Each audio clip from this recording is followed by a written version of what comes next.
Erick Thohir tegaskan jangan lagi ada perbedaan antara pemain naturalisasi dan lokal. PSSI terus berupaya agar Kevin Dix bisa perkuat timnas Indonesia saat lawan Jepang. Twente bawa kabar baik soal Mas Hilgers siap main untuk timnas Indonesia. Kabar gembira datang dari FC Twente terkait kondisi bek andalan mereka, Mas Hilgers. Ratusan ribu supporter bergabung dengan Garuda ID. PSSI siapkan laga epik lawan tim kelas dunia. Calvin Verdonk semangat hadapi Koki Ogawa di laga panas Indonesia versus Jepang. Duel rekan NEC di Jemegen yang penuh gengsi. Pelatih Jepang pusing, Shogo Taniguchi cedera parah dan absen di laga krusial lawan timnas Indonesia. PSSI bidik prestasi timnas putri di Asia Tenggara, optimistis bersinar dalam 4 tahun mendatang. Sebelum masuk pembahasan, mohon subscribe channel ini agar tidak ketinggalan berita timnas Indonesia. Erick Thohir tegaskan jangan lagi ada perbedaan antara pemain naturalisasi dan lokal. Ketua Umum PSSI Erick Thohir menyampaikan pesan yang sangat tegas dan menginspirasi. Ia berharap semua pihak tidak lagi membedakan antara pemain naturalisasi dan pemain lokal di timnas Indonesia. Menurut Erick, semua pemain yang tergabung dalam timnas punya satu tujuan utama, yaitu mengabdi untuk bangsa dan negara. Kembali saya ingatkan jangan pernah beda-bedakan pemain naturalisasi dengan lokal kita. Ini semua anak bangsa yang ingin memperkuat bangsa kita di urusan sepak bola.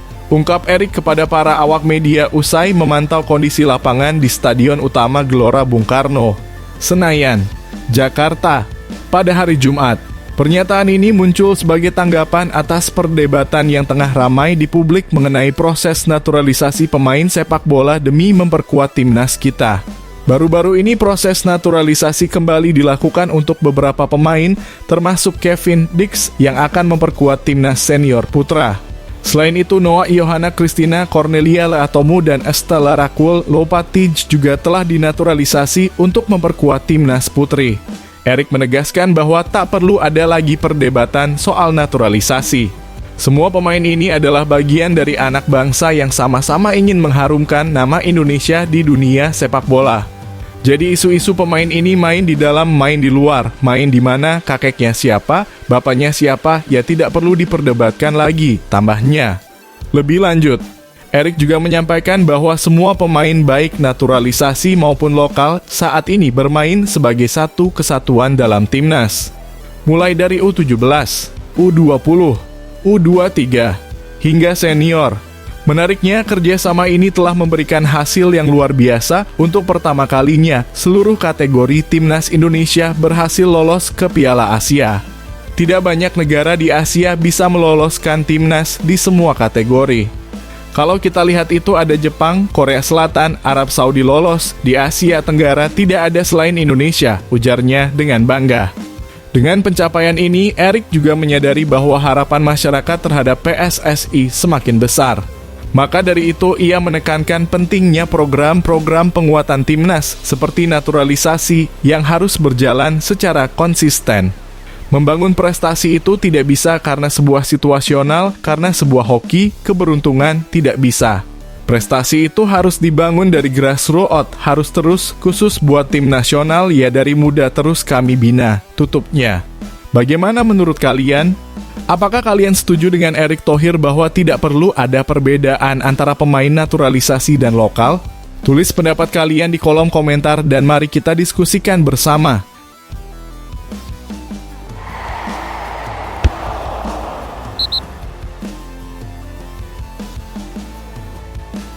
PSSI terus berupaya agar Kevin Dix bisa perkuat timnas Indonesia saat lawan Jepang. Kevin Dix yang kini resmi menjadi warga negara Indonesia setelah menjalani sumpah WNI, tinggal menunggu satu langkah lagi untuk memperkuat timnas Indonesia. Dengan hanya perlu menyelesaikan proses perpindahan federasi, Kevin hampir siap tampil untuk membela tim merah putih. Kehadiran pemain FC Copenhagen ini tentunya menjadi tambahan amunisi jelang laga melawan Jepang pada 15 November dan Arab Saudi pada 19 November dalam lanjutan kualifikasi Piala Dunia 2026. Namun ada spekulasi bahwa debut Kevin kemungkinan baru terjadi saat menghadapi Arab Saudi. Kendati demikian, PSSI tak tinggal diam dan terus berusaha agar Kevin dapat tampil saat laga kontra Jepang. Apalagi kondisi Mads Hilgers yang tengah cedera membuat tambahan pemain berkualitas seperti Kevin semakin krusial untuk sektor pertahanan timnas. Menurut anggota Exco PSSI Arya Sinulinga, seluruh proses naturalisasi Kevin telah tuntas, termasuk pembuatan KTP yang merupakan syarat untuk mendapatkan paspor Indonesia. Arya menyampaikan langsung dari Kedutaan Besar Indonesia di Denmark bahwa proses tersebut berjalan cepat agar Kevin bisa segera memperkuat tim. Kevin Dix tadi siang sudah disumpah di sini di Kedubes Indonesia di Denmark, ungkap Arya. Hadirnya bek berusia 28 tahun ini tentu akan memberikan banyak pilihan bagi pelatih Shin Tae-yong di sektor pertahanan. Kevin diketahui mampu bermain di beberapa posisi, mulai dari bek tengah hingga sayap kanan dan kiri. Dengan kelengkapan ini, harapannya timnas Indonesia semakin kuat dan siap bersaing dengan tim tangguh dalam babak kualifikasi ini. Arya juga memberikan harapan besar agar debut Kevin dapat terjadi lebih cepat, tepatnya saat laga melawan Jepang. Dengan persiapan yang matang, poin dari pertandingan ini akan sangat penting sebagai modal sebelum menghadapi Arab Saudi. Semoga Kevin Dix bisa bermain nanti, baik melawan Jepang maupun Arab Saudi. Semua kerja keras ini demi merah putih, tutup Arya. Bagaimana menurut kalian? Apakah Kevin Dix bisa membawa kekuatan baru di lini pertahanan timnas kita? Tulis pendapat kalian di kolom komentar dan jangan lupa dukung terus perjuangan timnas Indonesia di ajang kualifikasi Piala Dunia 2026.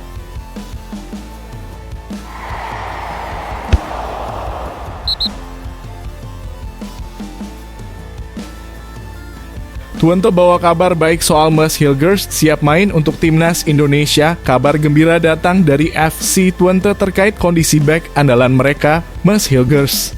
Cedera yang dialaminya saat melawan Willem II pada lanjutan Liga Belanda pada Sabtu, 2 November lalu, kini dilaporkan sudah membaik. Meski cedera ini sempat membuatnya absen dalam beberapa pertandingan, termasuk laga penting melawan OG Nice, perkembangan positif dari proses pemulihannya menimbulkan harapan baru. Meski kini telah kembali berlatih bersama FC Twente, meskipun masih dalam program latihan terpisah yang dipantau langsung oleh tim medis. Pelatih Twente Joseph Oosting masih memantau perkembangannya sebelum memastikan apakah Mads bisa bermain dalam laga melawan Ajax pada 10 November nanti. Dalam keterangan resmi dari laman Twente FC disebutkan bahwa kondisi Mads dan pemain lain seperti Sam Sturridge akan dinilai lebih lanjut setelah sesi latihan terakhir. Ini menjadi sinyal bahwa proses pemulihan Mads berjalan dengan baik. Sementara itu, Ketua Umum PSSI Erick Thohir menyampaikan bahwa kondisi Mads Hilgers terus dipantau. Ada kemungkinan dia tak bisa bergabung dengan timnas Indonesia jika kondisinya belum sepenuhnya pulih. Ini menjadi perhatian penting terutama menjelang laga berat timnas Indonesia di kualifikasi Piala Dunia 2026 melawan Jepang pada 15 November dan Arab Saudi pada 19 November. Sepertinya Mads tidak akan memperkuat timnas jika kondisinya belum pulih, ungkap Erick. Namun pelatih kepala timnas Indonesia Shin Tae-yong optimis bahwa penyembuhan Mads akan berlangsung cepat mengingat prosedur pemulihan di klub Eropa yang sangat profesional. Meski begitu, Shin menyadari bahwa semua tergantung pada kondisi Mads saat waktu pertandingan mendekat. Bagaimana menurut kalian? Apakah Mads Hilgers bisa sembuh tepat waktu dan tampil memperkuat timnas Indonesia? Berikan pendapat kalian di kolom komentar dan terus dukung perjuangan Garuda di kualifikasi Piala Dunia 2026.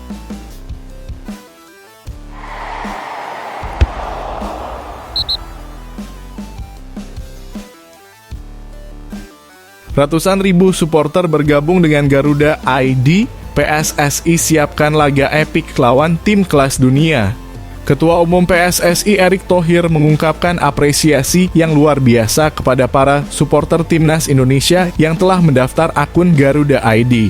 Saat ini tercatat 325.000 supporter sudah mendaftar dengan 281.000 diantaranya yang telah diverifikasi. Akun Garuda ID menjadi akses wajib bagi para supporter yang ingin menyaksikan langsung aksi tim Garuda di Stadion Utama Gelora Bung Karno, Jakarta. Menurut Erik, inisiatif ini bukan hanya sekadar aturan formalitas, tetapi sebagai bagian dari upaya PSSI untuk meningkatkan keamanan dan kenyamanan selama pertandingan. Erick Thohir menyatakan angka ini sangat luar biasa, menunjukkan bahwa kami serius memperbaiki sistem database. Ini benar-benar perlu dilakukan, tegasnya. Dengan akun Garuda ID, supporter dapat merasakan kemudahan dan kenyamanan saat mendukung timnas di stadion. Bahkan untuk mendukung kinerja Garuda ID, PSSI telah memasang 103 CCTV tambahan di SUGBK yang dilengkapi dengan teknologi pengenalan wajah.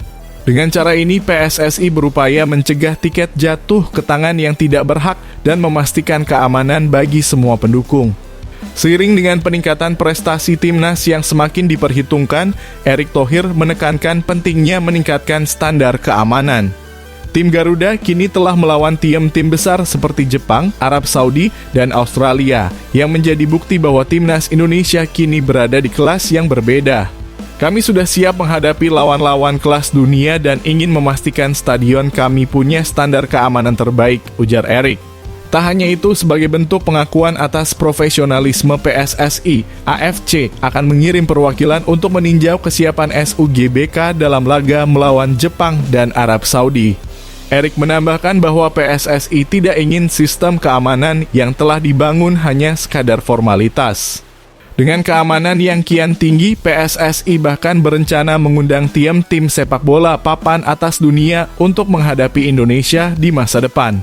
Setelah sukses mendatangkan Argentina pada Juni 2023, Erick Thohir menyatakan niat PSSI untuk mengundang tim sekelas Belanda, Spanyol, dan Portugal. Bukan tidak mungkin kami ingin tim besar lainnya datang ke Indonesia. Kami pastikan stadion ini siap menyambut mereka, tambahnya penuh optimisme. Bagaimana menurut kalian, supporter Garuda? Siapkah menyambut kedatangan tim-tim kelas dunia di tanah air? Berikan pendapat kalian di kolom komentar.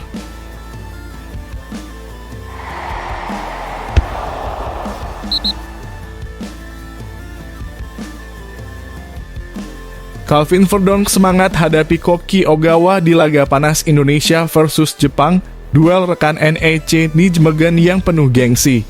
Bek tangguh timnas Indonesia, Calvin Verdonk, mengungkapkan rasa antusiasnya menghadapi timnas Jepang pada matchday kelima grup C babak ketiga kualifikasi Piala Dunia 2026 zona Asia. Pertandingan ini bukan sekadar laga biasa sebab Verdonk akan bertemu lawan spesial Koki Ogawa, rekan setimnya di NEC Nijmegen yang kini membela Samurai Biru. Koki Ogawa dengan performa impresifnya bersama NEC Nijmegen telah mencetak 6 gol dari 11 pertandingan musim ini dan mencatatkan 7 gol dari 7 penampilannya untuk Jepang. Hal ini membuat duel antara Verdonk dan Ogawa semakin dinantikan, di mana keduanya akan saling adu strategi dan kecepatan di atas lapangan. Dalam wawancara terbaru dengan NEC TV, Calvin menyatakan dirinya akan terbang ke Indonesia usai laga NEC Nijmegen versus RKCwa Alwij pada 10 November 2024. Saya akan terbang ke Indonesia hari Minggu untuk 2 laga penting. Kami akan melawan Jepang dan di sana ada Koki Ogawa. Itu pasti akan menjadi pertandingan menarik, ujar Calvin. Laga Indonesia versus Jepang yang akan berlangsung di Stadion Utama Gelora Bung Karno pada 15 November 2024. Menjadi kesempatan berharga bagi Verdonk untuk menghadang langsung serangan Ogawa yang terkenal tajam di depan gawang. Setelah laga bergengsi melawan Jepang, timnas Indonesia dijadwalkan melawan Arab Saudi di SUGBK pada 19 November 2024. Ayo dukung timnas Indonesia dan saksikan pertarungan sengit Verdonk dan Ogawa di SUGBK.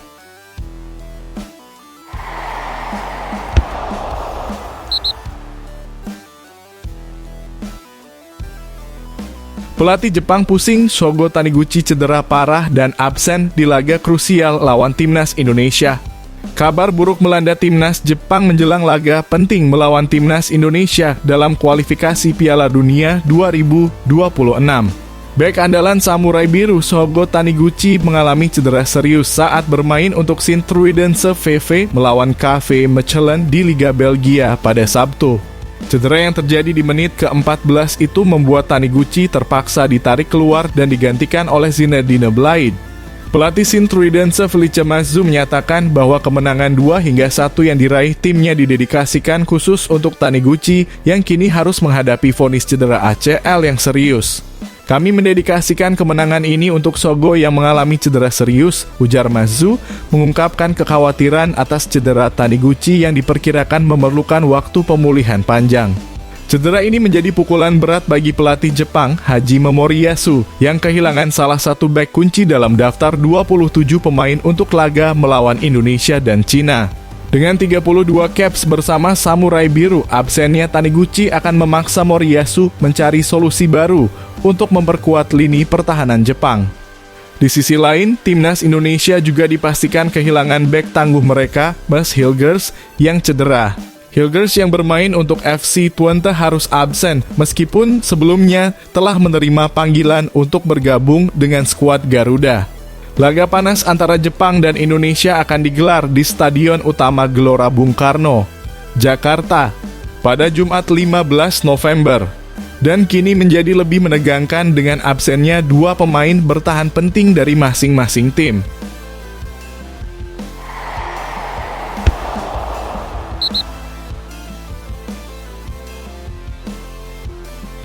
PSSI bidik prestasi timnas putri di Asia Tenggara optimistis bersinar dalam 4 tahun mendatang. PSSI bertekad membawa timnas putri Indonesia bersaing di level Asia Tenggara dalam waktu 3 hingga 4 tahun ke depan.